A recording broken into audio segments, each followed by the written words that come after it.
우리 좌우로 한번 인사하겠습니다. 주님의 평화를 빕니다. 또 오늘 유튜브 온라인 예배로 함께 해주시는 우리 성도님들 주님의 이름으로 환영하고 축복합니다. 빛이 있으면 어둠이 있습니다.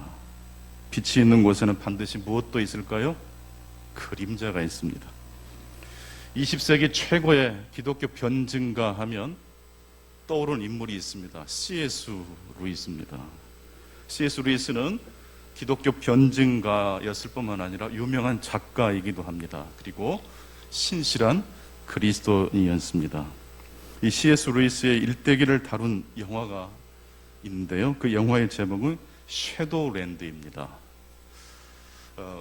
그림자 나라, 그늘진 땅이라고 해석할 수 있겠습니다. C.S. 루이스는 평생 독신으로 살았는데요. 그의 나이 50대 중반에 조이 그레샴이라는 미국 여성을 운명적으로 만나게 되고 사랑에 빠지게 됩니다. 그런데 루이스는 점차 자신의 마음을 조이에게 표현을 못합니다. 그러던 차에 갑작스럽게 이 조이가 암에 걸렸다는 소식을 듣게 되고 루이스는 한 걸음에 조이가 입원해 있는 병원으로 달려가서 무엇을 했을까요?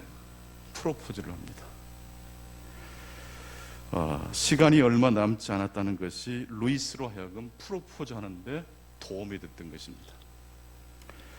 그렇게 해서 조이와 루이스는 병상에서 결혼식을 올리게 되고 결혼식 이후 조이의 병서도 기적적으로 호전이 돼서 두 사람은 행복한 결혼 생활을 하게 됩니다. 그런데 3년이라는 시간이 지난 즈음에 이 조이의 병세가 다시 재발이 되었고 조이는 하나님의 품에 안식하게 됩니다. 섀도우랜드라는 제목처럼 이 영화는 루이스와 조이의 슬픈 사랑 이야기를 그리고 있습니다. 하지만 이 섀도우랜드라는 이 이야기는 루이스와 조이만의 특별한 이야기가 아닙니다. 우리 모든 사람의 이야기는 한마디로 말하면 뭐라고 설명할 수 있을까요? 우리 인생은 기쁠 때도 있지만 그 기쁨 속에는 무엇이 또 드리워져 있습니까? 그림자가 있습니다. 완벽한 행복은 없습니다. 행복 속에는 슬픔이 배어 있고 고난이 배어 있기 마련입니다. 그래서 우리 모든 인생은 한마디로 그늘진 땅과 같은 인생이라고 말씀드릴 수 있습니다. 그런데 오늘 신약의 본문을 보니까 그림자가 없는 빛에 대하여 말씀하고 있습니다. 이 빛은 하나님께서 해와 달을 만드심으로 낮과 밤, 빛과 그림자를 만드신 그 빛과는 분명히 차이가 있습니다. 이 빛은 요한복음 1장 9절에 보니까 참빛이라고 말씀하고 있습니다. 요한복음 1장 1절을 우리 같이 한번 읽어보겠습니다. 시작. 태초에 말씀이 계시니라. 이 말씀이 하나님과 함께 계셨으니 이 말씀은 곧 하나님이시니라. 태초부터 존재한 이 빛은 하나님에 의해서 창조된 빛이 아닙니다. 오히려 하나님과 함께 계속 계셨던 빛입니다. 계셨다라는 이 동사는 미완료 동사입니다. 이 세상이 창조되기 전부터 계속해서 바로 그 참 빛이신 분이 하나님과 함께 존재하고 계신다는 의미입니다. 그 참 빛, 그림자가 없는 완전한 빛, 누구를 가리킬까요? 바로 예수 그리스도를 가리킵니다. 유한한 인간의 삶에는 항상 빛이 있으면 그림자가 있기 마련입니다. 섀도우랜드입니다. 그래서 우리 인간은 전체를 보지 못하고 언제나 진리의 한 조각만 볼 수 있습니다. 조르조 아감벤이라는 그 유명한 철학자가 10월달경에 마스크를 쓰는 것은 개인의 자유를 침해하는 것이다라는 짧은 글을 써서 아주 큰 갈등을 일으킨 때가 있었습니다. 그렇게 똑똑한 철학자가 왜 마스크를 쓰는 것을 거부했을까요? 인간은 다른 동물과 달라서 얼굴을 볼 때 비로소 소통이 가능한 존재라고 하기 때문이랍니다. 물론 일리 있죠. 하지만 코로나19 팬데믹 상황에서 그와 같은 반짝거리는 통찰이 과연 보편적 이야기로 모든 사람이 수용할 수 있는 이야기가 될 수 있겠습니까? 할 수 없습니다. 왜 그렇게 똑똑한 철학자가 마스크를 쓰는 것은 자유를 침해하는 것이라고 말을 했을까요? 인간의 지혜, 인간의 빛이라는 것은 무엇이 있기 때문입니까? 한계가 있습니다. 레비나스라는 철학자가 그런 말을 했습니다. 우리가 과부와 고아와 같은 타인의 얼굴을 마주할 때 그와 동등한 입장에서는 상호적이고 대칭적인 관계를 맺을 수 없다. 좀 어렵게 말이 들릴 수 있는데요.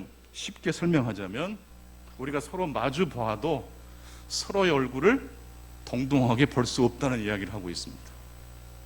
남편이 아내의 얼굴을 보고 부모가 자녀의 얼굴을 봅니다마는 서로가 서로를 이해하지 못하게 됩니다. 이해하기가 쉽지 않습니다. 왜 그럴까요?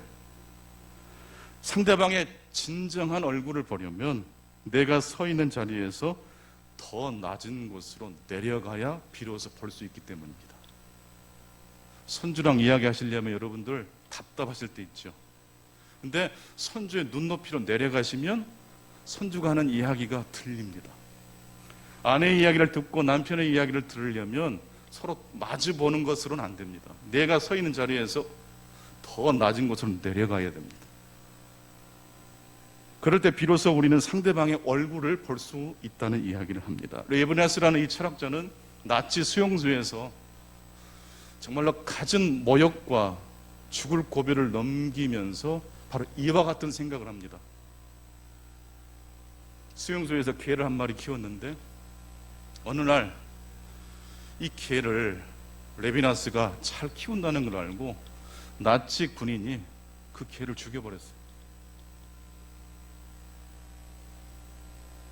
그 장면을 보고 어떻게 저렇게 할 수 있을까? 사람이 사람의 얼굴을 보면서 어떻게 저럴 수 있을까? 아하, 서로 마주 본다고 얼굴을 볼 수 있는 게 아니고 상대방의 입장 그 밑으로 내려갈 때 상대방의 아픔과 처지를 공감할 수 있다는 것을 깨닫습니다. 참 빛이신 예수 그리스도께서 이 땅에 오셨지만 사람들은 예수님을 알아보지 못했다라고 오늘 요한복음을 읽어보면 말씀합니다. 자, 요한복음 1장 9절로 11절입니다. 같이 한번 읽겠습니다. 시작. 참 빛, 곧 세상에 와서 각 사람에게 비추는 빛이 있었나니 그가 세상에 계셨으며 세상 그로 말미암아 지은 바 되었으되 세상이 그를 알지 못하였고 자기 땅에 오매 자기 백성이 영접하지 아니하였으니 예수님이 참 빛이신 예수님이 이 땅에 오셨지만 사람들이 알아보지 못하고 영접하지 아니합니다. 왜 그럴까요? 타인의 얼굴을 보려면 더 낮은 곳으로 내려가야 합니다. 예수님을 보려면 예수님이 계신 그 자리까지 내려가야 합니다. 요한복음 1장 26절 하반절에 보게 되면 너희 가운데 너희가 알지 못하는 한 사람이 섰으니 예수님은 지금 이미 세례 요한이 세례를 베푸는 요단강에 와서 다른 사람들 속에 섞여서 세례 요한에게 세례를 받았습니다. 사람들 속에 예수님이 계시지만 사람들은 예수님을 알아보지 못합니다. 고정관념을 가지고 보면 하나님의 진리가 들어오지 않습니다. 타인의 얼굴을 보는 것은 쉽지 않습니다. 참 빛으로 오신 예수 그리스도 얼굴을 보는 것도 쉽지 않습니다. 이웃의 얼굴을 보고 형제 얼굴을 보고 예수 그리스도의 얼굴을 보고 싶으십니까? 지금 현재 여러분이 계신 자리보다 더 낮은 곳으로 내려가실 수 있기를 바랍니다. 심령이 가난해질 때 하나님이 보이는 것입니다. 세례 요한은 예수 그리스도를 증언하는 증언자의 삶을 살았습니다. 그러면서 사람들이 요한에게 와서 네가 그리스도냐, 네가 메시아냐, 네가 선지자냐라고 물어봤을 때 요한은 나는 메시아가 아닙니다. 나는 선지자도 아닙니다. 내가 어떤 존재인지를 아는 것만큼 중요한 게 내가 어떤 존재가 아니라는 것을 아는 것이 참 중요합니다. 세례 요한은 자신이 섀도우랜드, 그늘진 땅이라는 사실을 인정했던 사람이었습니다. 자신 속에 있는 지혜의 빛이 온전하지 않다는 것을 예수 그리스도, 참 빛이신 예수 그리스도를 보는 순간 깨닫게 된 것입니다. 그래서 세례 요한은 자신의 빛을 증언하는 자가 아니라 예수 그리스도의 빛을 반사하고 증언하는 삶을 살게 되었던 것입니다. 고린도전서 13장 12절, 고린도전서 13장은 사랑장입니다. 그 중에서도 13장 12절에 이런 말씀이 있습니다. 우리가 지금은 거울로 보는 것 같이 희미하나 그때에는 얼굴과 얼굴을 대하여 볼 것이요 지금은 내가 부분적으로 하나 그때에는 주께서 나를 아는 것 같이 내가 어떻게 알리라? 온전히 알게 될 것이다. 지금 우리는 거울을 보는 것처럼 희미하게 봅니다. 여러분, 그 당시 이 바울 사도가 이 고린도전서를 쓸 당시 1세기 당시의 거울은 오늘과 같은 그런 깨끗한 거울이 아니고 청동 거울입니다. 청동 거울로 얼굴을 보면 얼굴이 희미하게 보이겠죠. 거울이라는 것은 또한 어떤 특징이 있습니까? 사물을 그대로 비춰줍니까? 거꾸로 비춰줍니까? 거꾸로 비춰줍니다. 인간의 지혜는 그림자가 있어요. 한계가 있어요. 희미하게 봅니다. 뿐만 아니라 어떤 사건과 어떤 일을 우리는 항상 어떻게 해석할 때가 많아요? 거꾸로 해석할 때가 많아요. 사랑이란 무엇입니까? 자신의 인식을 온전하지 않는 것으로 받아들이는 것이 사랑의 출발입니다. 자신이 보고 있지만 희미하게 보고 있다는 것, 내가 미처 보지 못한 지점이 있다는 것을 인정할 때 사랑이 시작됩니다. 나오미 랩이라는 분이 그런 말을 했습니다. 우리는 어떤 고통스러운 사건과 그것에 반응하는 우리의 태도 사이에 실제로 넓은 공간이 존재한다는 사실을 너무나도 자주 망각한다. 어떤 고통스러운 사건이 일어나면 그것에 대하여 해석을 하지 않습니까? 왜 이런 일이 나에게 벌어졌을까?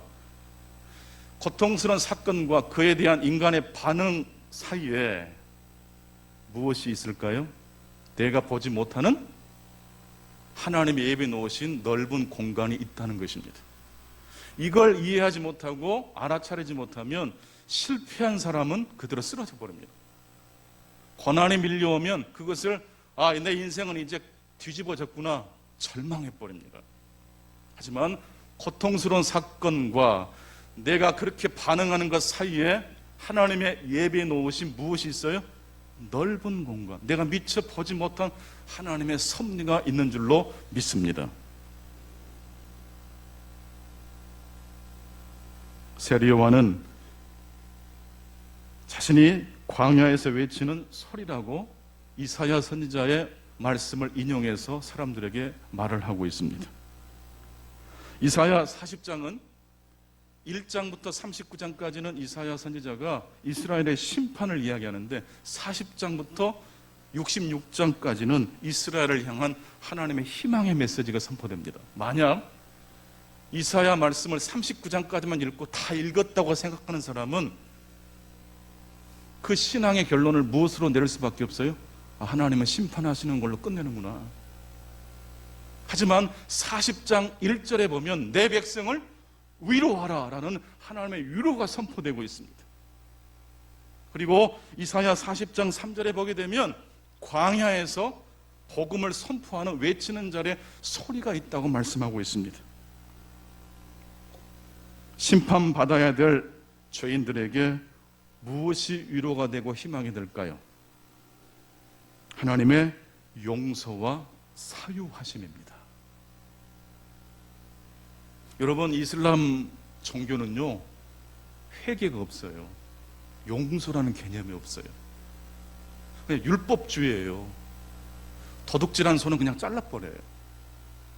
그래서 이슬람을 믿는 사람들은요, 정직할까요?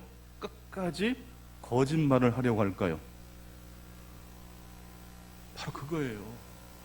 어떤 신을 믿느냐가 우리의 삶을 결정합니다. 기독교는요, 회개하라, 천국이 가까이 왔느니라. 우리가 아직 죄인 되었을 때 그리스도께서 우리를 위하여 죽으심으로 하나님께서 우리에 대한 당신의 사랑을 확증하셨느니라. 이게 기독교의 복음입니다. 이게 바로 광야에서 선포되는 하나님의 복음인 줄로 믿습니다.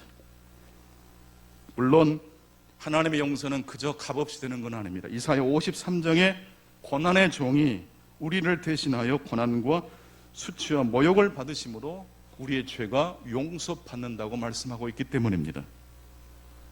이사야 1장 39장까지는 이스라엘 백성들이 바벨론에 끌려갈 것이라고 예언을 하지만 이사야 40장부터서는 이스라엘 백성들이 다시 바벨론에서 돌아오는 이야기를 하고 있습니다.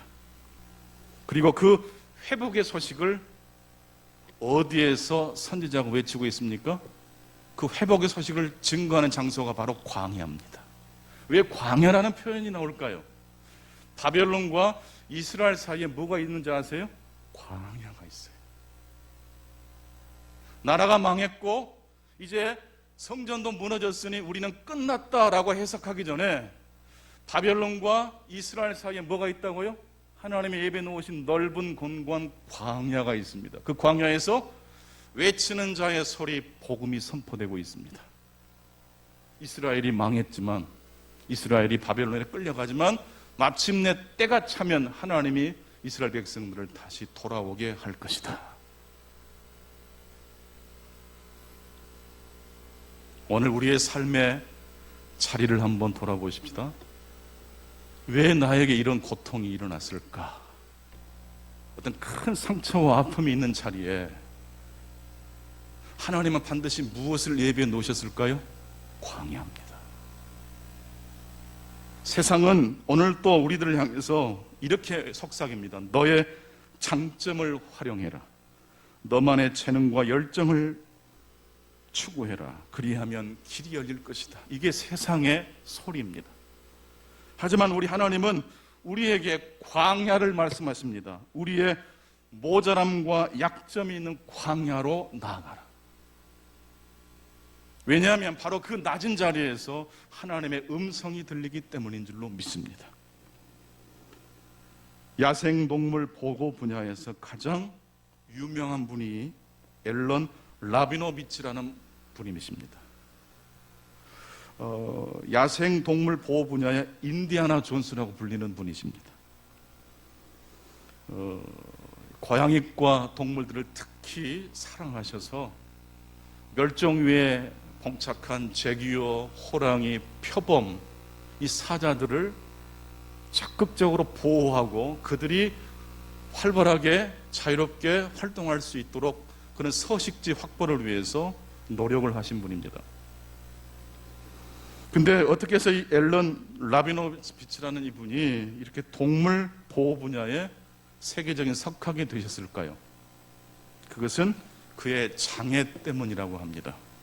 앨런은 태어나면서부터 말을 더듬는 장애가 있으셨습니다. 말을 더듬는 앨런을 이해해주는 선생님도 없었고 말을 더듬는 자신과 놀아주는 친구들도 없었습니다. 유일하게 앨런이 놀 수 있는 존재는 집에서 키우는 애완동물이었습니다. 학교를 마치고 돌아오면 앨런은 바로 그 애완동물과 교감을 나눕니다. 신기하게도 앨런이 동물들과 대화를 할 때만큼은 말을 더듬지 않았다고 합니다. 웬일인지 이 동물들, 말하지 못하지만 이 동물들은 자신의 마음을 다 헤아려주는 것 같은 느낌이 들었기 때문에 동물들과 함께 놀 때만큼은 말을 더듬지 않았습니다. 어느 날 앨런이 아버지와 함께 동네 근처에 있는 동물원에 놀러를 갔는데 거기에서 제규어, 호랑이, 사자, 우리에 갇혀 있는 그 사자들을 만나고 그들과 교감을 나누면서 그런 결심을 하게 됩니다. 두 가지를 결심하게 됩니다. 내가 만약 이 말더듬이라는 장애를 극복하는 순간 말하지 못하는 너희들 대신 너희들의 목소리가 되어줄게. 그리고 나와 너희들이 안전하게 쉴 수 있는 공간을 반드시 확보해 줄게. 앨런의 나이 19살 때 뉴욕의 어느 병원에서 이 말더듬이라는 이 장애를 집중 치료를 받게 됐는데 이 치료가 너무 잘 돼가지고 앨런은 말더듬이를 극복하게 됩니다. 이제 사회로 진출해서 마음껏 자신의 삶을 펼칠 수 있게 되는데 앨런은 사람들과 이야기하는 것보다 누구랑 대화하는 게 더 좋았어요? 동물들과. 그리고 자신의 장애가 치유받는 순간 그 옛날 동물원에서 제기어와 했던 약속을 떠올립니다. 내가 이제 말더듬이라는 장애를 극복했으니 너희 대신 너희들의 목소리가 되어줄게. 그리고 멸종 위기에 놓인 너희들을 보호해주는 그 일을 내가 평생의 사명으로 알고 살아갈게. 내 목소리를 너희를 위해 쓸게. 내가 너희들과 함께 살 곳을 찾아낼게. 엘렌은 이 두 가지 결심을 다시 확인해야 되고, 그렇게 공부도 하고 그런 단체를 만들어서 오늘날 세계적으로 가장 유명한 멸종위기 동물들을 보호하는 일을 하는데 세계적인 유명 인사가 되었습니다. 그러면서 엘렌은 자신이 이런 동물 보호 분야의 거장이 될 수 있었던 것은 지금 생각해 보니까 자신이 말더듬이라는 혹독한 경험을 했기 때문이라고 말을 했습니다. 사람들과 소통을 하지 못했기 때문에 오히려 동물들과 소통하는 법을 배웠고, 사람들이 말을 하지 않을 때 사람들의 마음을 읽는 법을 배웠다고 합니다. 여러분 그거 아십니까? 구약 성경에도 말더듬이었던 한 지도자가 나온다는 것을 말입니다. 누굴까요? 하나님이 이스라엘 백성들을 애굽에서 탈출시키기 위해서 누구를 세우셨죠? 모세를 세우셨지 않습니까? 이제 애굽으로 가라, 내 백성을 구원해라라고 하나님의 말씀을 듣고도 모세는 뭐라고 했죠? 하나님, 저는 말을 할 줄 모르는 사람입니다. 모세는 말더듬이었습니다. 겁이 많은 말더듬이었던 사람이 모세입니다. 그러나 모세는 그 장애를 극복하고 오히려 그 장애 때문이었는지도 모릅니다. 오히려 그 말더듬이를 통해서 위대한 예언자와 설교자로 자신의 생을 마감할 수 있었습니다. 말이 어눌했던 모세는 이스라엘을 해방시켰습니다. 말을 더듬거렸던 엘론 라빈노치는 맹수들을 해방시켰습니다. 성도 여러분, 참 빛이 되시는, 그림자가 없는, 창조되지 않는 그 참 빛이신 예수님은 어디에 계실까요? 광야에 계십니다. 예수님께서 세례 요한에게 세례를 받은 지역이 바로 요단강이고, 그 요단강은 베다니 근처라고 말하고 있습니다. 이 베단이라는 지역은 바다보다 더 낮은 지역에 위치하고 있습니다. 예수님은 어디에 계십니까? 가장 낮은 자리에 계신 줄로 믿습니다. 내가 숨기고 싶고 인정하기 싫은 내 약점이 있는 그 자리에 하나님의 음성이 울려 퍼지고 있습니다. 하나님의 예배에 놓으신 넓은 공간이 언제 어디서나 우리의 삶에 예비되어 있음을 바라보실 수 있기를 바랍니다. 시편 40편 2절 말씀을 보게 되면 나를 기가 막힐 웅덩이와 수렁에서 끌어올리시고 내 발을 반석 위에 두사 내 걸음을 견고하게 하셨도다라는 말씀이 있습니다. 이 말씀을 조금 더 쉽게 풀어보면 이런 말씀입니다. 나는 내 옹졸함에서 하나님을 불렀고 하나님은 광활한 넓이에서 나에게 응답하셨다. 우리는 좁은 시야를 가진 유한한 존재입니다. 이 다음에 하나님이 어떤 일을 펼치실 것인지 지금 우리의 눈은 희미하게 보입니다. 막연하게 보입니다. 때로는 그것이 뒤집어져서 보이기 때문에 하나님은 이 일 가운데 역사하지 않은 것처럼 착각할 때도 있습니다. 우리는 어찌 보면 옹졸함이라는 그 수렁에서 갇혀서 하나님을 부르는 자들일 수 있습니다. 그런데 하나님은 좁은 소견을 가지고 하나님을 향해 탄식하는 우리에게 무엇으로 인도하십니까? 어디로 인도하십니까? 넓은 공간으로, 광활한 넓이, 광야가 외치는 하나님의 복음이 선포되는 광야로 우리를 인도하고 계시는 줄로 믿습니다. 바로 그 하나님의 넓은 공간, 희망과 소망을 오늘도 바라보시는 저와 여러분 되실 수 있기를 축원합니다. 기도하겠습니다. 하나님 아버지, 감사합니다.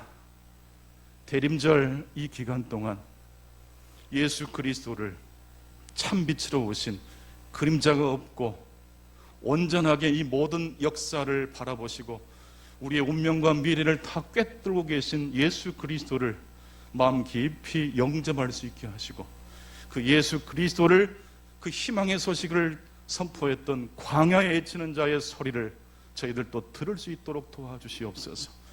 능력과 힘을 자랑하는 이 세상의 소리에 잠시 현혹되었던 우리의 어리석을 회개합니다. 약하고 무너지고 나를 좁혀 무너지게 한 그 자리에서 하나님을 향하여 부르짖는 저희들 되게 하셔서 생각하지 못하고 예상하지 못했던 넓은 곳으로 우리를 인도하시는 하나님을 우리 모두가 만날 수 있도록 도와주옵소서. 예수 그리스도 이름으로 기도하옵나이다.